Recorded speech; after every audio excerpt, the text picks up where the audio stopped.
Hey, Aubrey, what's shaking today? What's going I'm on? great. How are you? Feeling pretty good. Feeling pretty good. What are we talking about today for our listeners?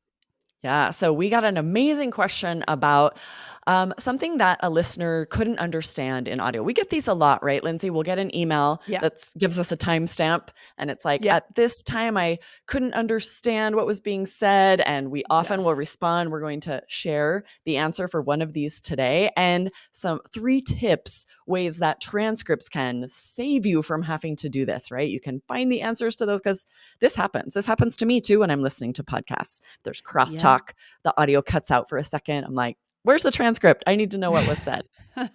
Especially when we're learning a language, right? We have it. We want to need to be able to go back. And so this question comes from our listener, Yi Lei. Should I go ahead and Yeah, read the question from Yi? let's do it. Yes. Okay. Dear Allers English team, hope this email finds you well. I've been listening to this podcast for about 2 weeks. It is super helpful for me to level up my English, especially when you do the role plays to explain how to use the words correctly. Yeah, Bray, I think our listeners love the role plays, which is No, we hear that a lot. fantastic. Yes, absolutely. Yes, guys, hit follow if you love this show. Now let's go into the question. There is a sentence that I can't understand at 716 from episode 2007 when you were talking about the ever talented Pink's concert that is coming up. Michelle said, I had to pain. I'm not sure if it's slang or the auto subtitle translation that's wrong. I already went through the context many times, but I still have no idea what it means. Could you please help me to understand? Thank you so much. Best regards, Yi Lei. Nice. Good Yes, such a question. good question and such a frustrating situation to be in. You listen to it over and over, still can't tell what is said. If you're watching on YouTube, there's often closed captions, but they're AI generated and they're often Right. incorrect. Or if you're Yes. using an AI transcript, it's often incorrect. And that's such a Mhm. frustrating. I've been in that situation, especially when I listen to podcasts in French and Spanish. I can't tell what's being said. The captions are incorrect. It's so frustrating. Oh, it's so frustrating. And when it comes to learning languages, we need those nuances, especially at our listeners' levels, right? Yeah, Intermediate to advanced. It's time to dig in and really understand that crosstalk, right? How exactly. are we interrupting each other? Like what you just said. You just said exactly. I talked right over you, which is 100% normal and natural. But our Yeah. listeners need to hear that. And that probably wouldn't show up in every transcript Right. necessarily, Yeah, right? some of it is just skipped entirely if there's a little bit of crosstalk, if the audio cuts out, because sometimes when native speakers interrupt each other, talk over each other, it does affect the audio on the mics, on the recording. This is very common, but it's how we speak, how natives speak. You need to be able to hear that and understand that, Yeah, there's also false starts. We do a lot of right? false starts. We start saying something and then we stop or we change to another thought. I do it constantly. Absolutely.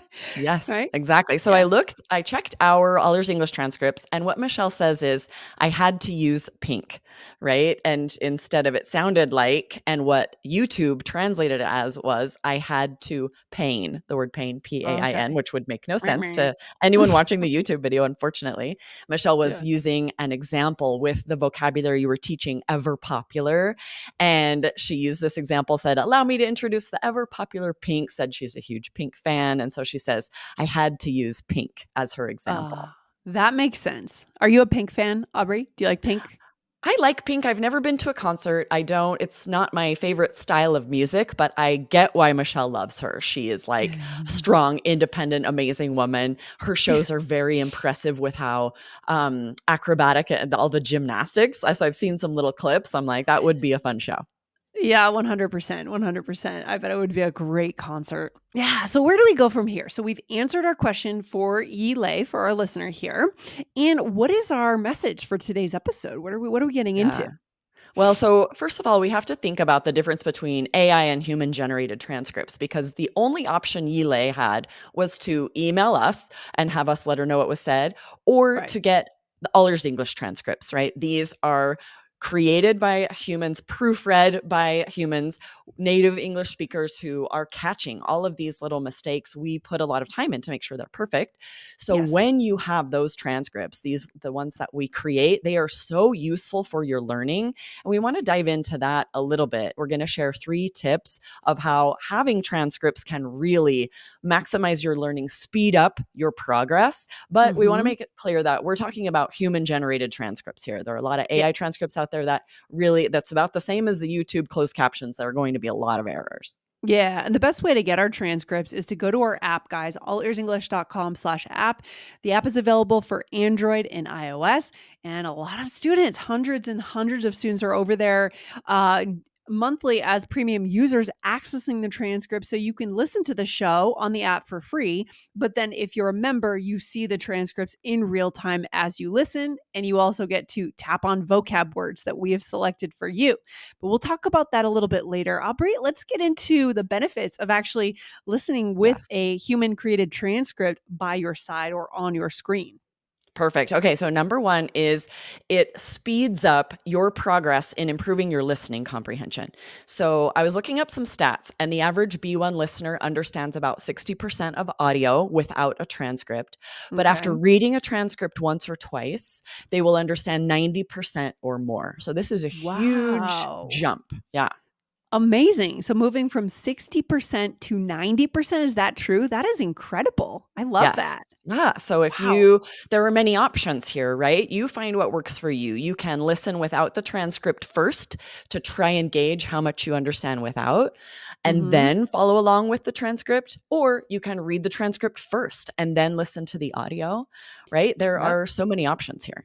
Yes, I love that idea. A lot of ways you can do it, but the key is that gap, filling in the gap between 60 and 90%. I mean, Exactly. that's kind of an 80-20 thing, right? Absolutely. 20% of your effort covers 80% of the results. I love that idea. Exactly. Yes, and Yes. think about how much more vocabulary you're going to learn, because if you only understand 60%, that 40% is all of the most interesting vocabulary that's a little less familiar, that you want to be adding some of these words to improve not only your listening comprehension, but your vocabulary.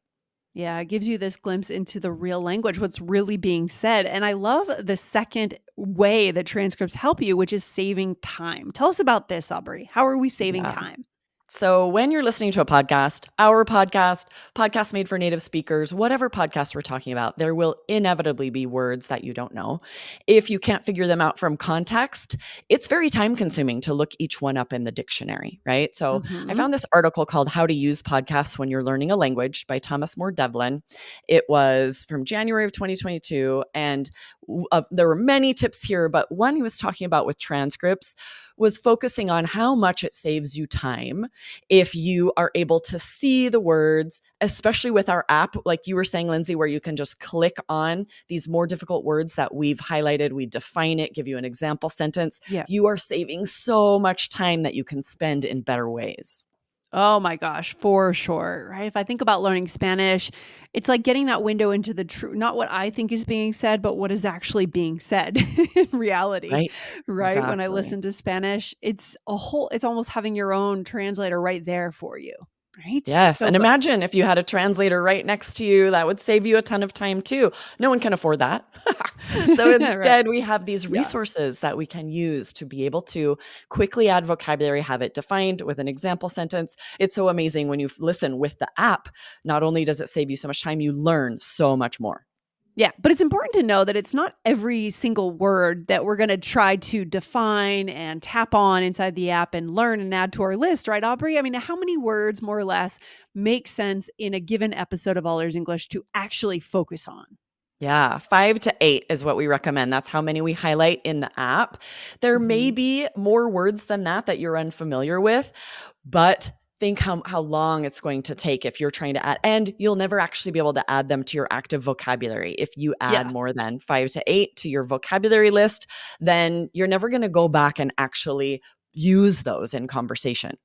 Yeah, it's kind of the same feeling of when I went into our monday.com and I looked at my overdue tasks and there were many overdue I can It's imagine the after same being out of idea. town.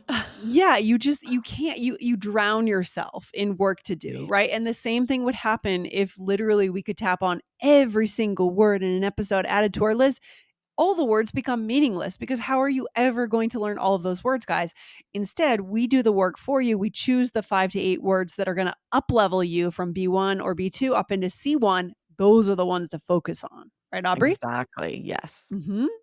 All right, number 3. What is the next way? The third way, Aubrey, the Yeah, advantage that we so have. we're diving into learning styles here because transcripts are so vital for visual learners, right? There are four Mhm. predominant learning styles: visual, auditory, reading, writing, and kinesthetic, which is like physical touch.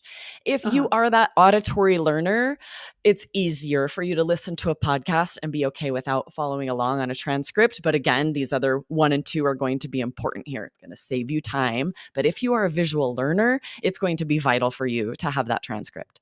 Yeah. What is your learning style, Aubrey? Do I you am know? a very visual learner. I Yeah. love podcasts. I love listening to podcasts, but when it comes to learning a foreign language, when I'm listening in Spanish and French, it's very difficult for me to not see the words. I visualize the words in my mind. Okay. I much prefer to read a book really even than listen to a podcast or at least follow along on the transcript. What about you, Lindsay? I think I'm a mix of visual and auditory because when I speak a foreign language, let's say no podcast, no textbook in front of me, I actually see the words in a sentence in my head. There's like this little bubble where I envision the sentences being written out. So I guess that's visual, but I also say it in my head. I repeat it over and Mm. over. So that's auditory. So, Well, and you bring up a good point that many people are a mixture of these different learning styles, but it's yeah. important that you are aware of what your learning style is, or you might be really doing yourself a disservice in the way that you are taking in information, the way you are learning. You should work hand in hand with your learning style. So I actually found a quiz online to find out your learning style. Ooh, If you aren't fun. sure, it's a great one. I looked at it. It's at www.learningstylequiz.com. And I've shared some of the questions here, Lindsay, so we can share the kinds of questions you're going to see on this quiz that will help you determine what is your learning style. Yeah. What are they, for example? Just to get us Yeah. So, started. Yeah. for Hmm. example, you remember better if you, and then on one side will be write it down. The other side is hear it. And then we have a range, right? You might be halfway toward or right in the middle or like extreme end, write it down instead of hear it. And this is going Oh. to gauge, how far between these two you are. I love that. And then the next question would be when you work on assignments, do you get them done right away or do you tend to procrastinate? That's interesting.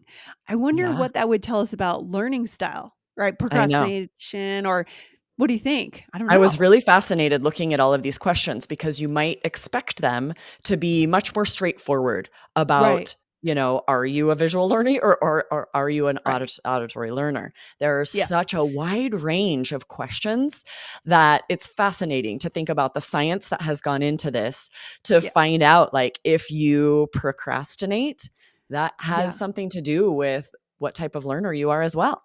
Interesting. I mean, the first question's pretty straightforward, but that Yeah. second one, I don't know what that would point to. If you Yeah. tend to procrastinate, I don't know if that would point to I more really of a wanna dive into the kinesthetic. science of this. Like, what does that have to do with it? What does that Right. how does that say about me? And the next one, you Right. prefer to talk or listen. Again, I wouldn't really have thought about this having to do with the way I take in information, but it does, Yeah. I mean, people have done research on this for years. And right? the most important key is knowing ourselves, right? I think that's a key, Aubrey, of adult learners. That is the difference between our listeners and someone who is in middle school or high school, not necessarily taking control. As an Right? adult, it's on you to take control and tell your tutor, tell your teacher what you need. We've talked about this, how to go into a lesson and say, can we structure a lesson around my giving you instructions on how to do Right. something I know. We've talked about this a lot this year. That is the difference for success for adult learners. Absolutely. This reminds me when I was a high school teacher, it was my responsibility to find Mhm. out what type of learners my students were so that I could help them. Now it's a different situation, right? As an adult learner, you have to find this out about yourself so that you can make sure that the resources you are taking in, the way you are learning, are optimized to help you progress as quickly and as effectively as possible. Yeah, so I think that first step then is going and taking that quiz, guys. So, Aubrey, again, what is the URL for that quiz where our listeners can get started?